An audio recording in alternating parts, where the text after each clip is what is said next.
现在是凌晨的3:53了，1月1号的凌晨。为什么还没睡呢？因为刚刚从台北101回来。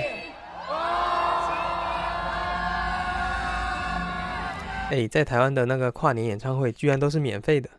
都不用门票就能去参加，随便入场就能观看。而且不是只有台北这样子，听说其他县市不同的县市都有自己的烟火表演，都有自己的演唱会这样子。有些地方请的歌手甚至比台北的还有名还大牌。去年台东好像就有张惠妹举办的那种公益的免费的演唱会，太爽了吧！而且台湾这边好像经常都有这种免费的演唱会啊演出，怎么这么好？其实我很好奇，那经费是从哪里来的呢？是政府出资，还是那些歌手自己就是免费的公益演出这样子？那在中国大陆，至少我是从来没有遇到过这种免费的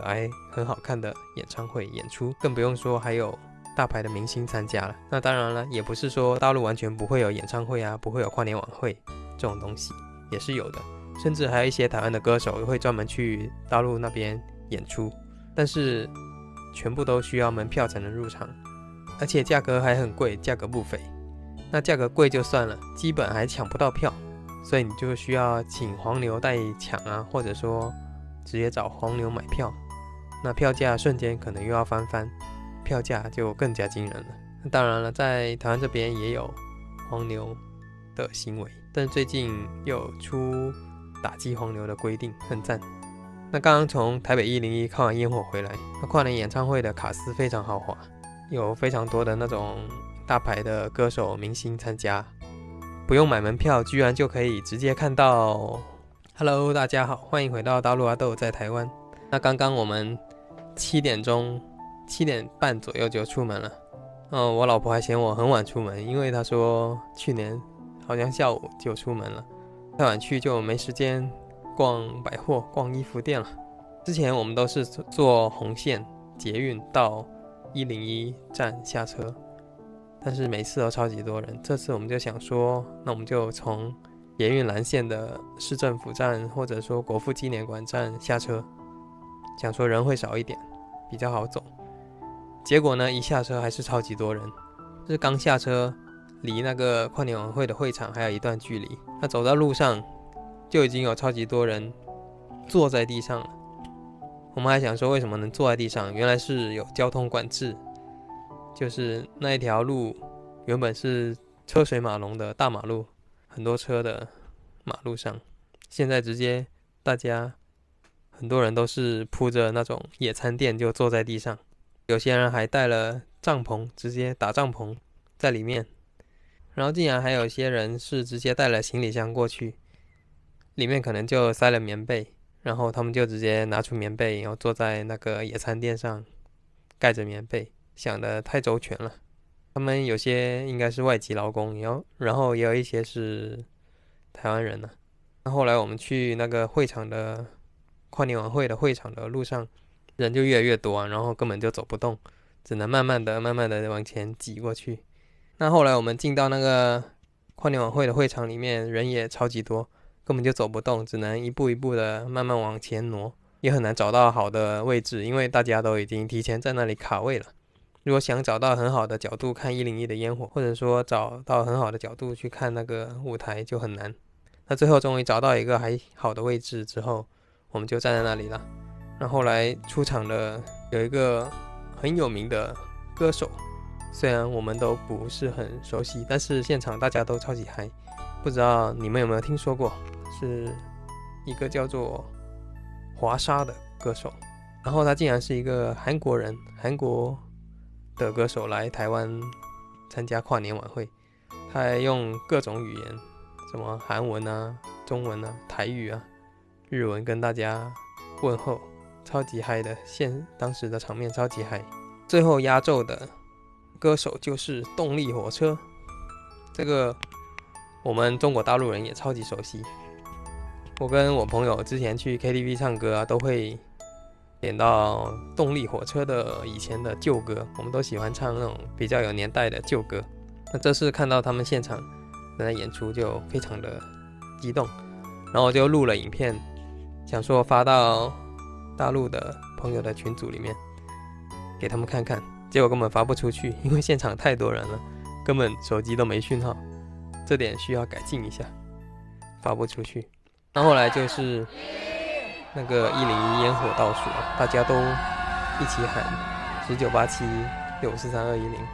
那就新年快乐，场面超级的震撼，大家都有就是认真的参与，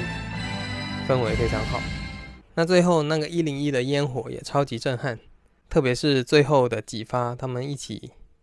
全部一起发射出来的感觉，非常的壮观。虽然说背景就是101的那个背景墙上的动画没有去年那么绚丽多彩，去年都是有一些动画配合着那个烟火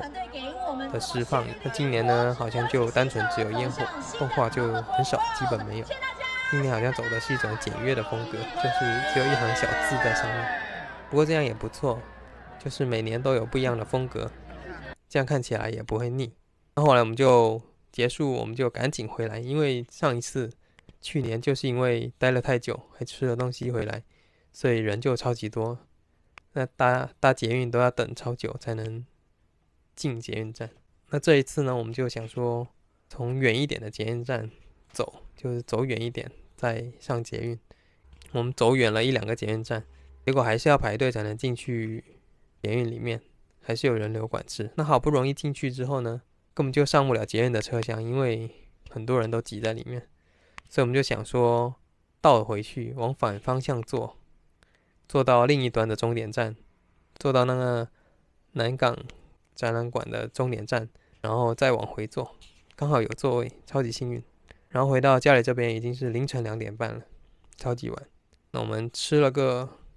夜市的宵夜之后，很好吃的麻油鸡面线，就赶紧回来了。那总体来说，这一次体验还是不错的，但是明年还会不会去呢？应该就不会了。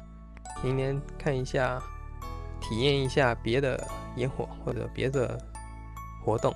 要多多体验不一样的东西才比较好。这个是小阿豆，它在上面吗？在这。今天居然上来了，每次他一遇到我要录影片，他就会去水里面游泳、潜水。然后上一支影片有人评论就说他是什么小鱼，笑死我们2个人了，说他是什么生物。因为每次拍影片他都会潜水，所以可能大家不知道，看不到他是什么。他是小乌龟，就是那种很恐怖的巴西龟。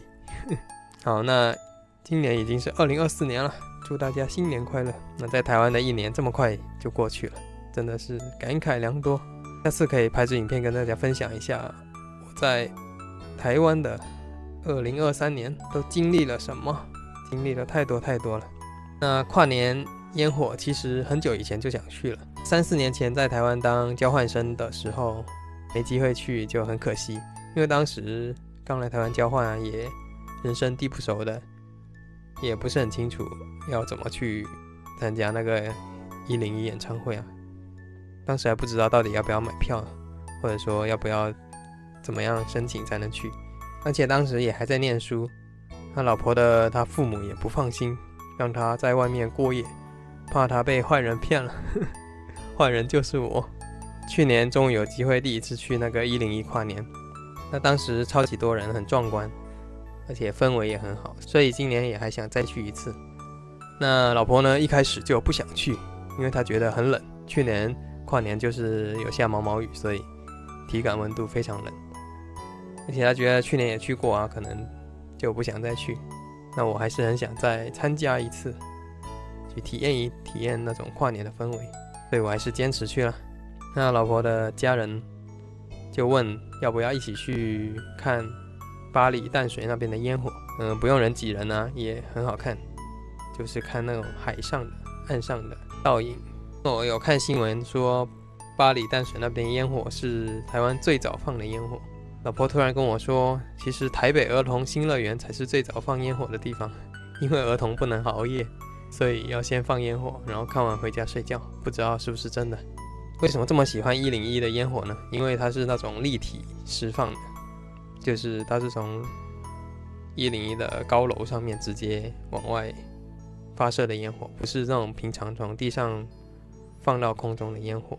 这在世界上应该都是比较少见的烟火的类型。但是据说今年是最后一次了，2024最后一次的101烟火。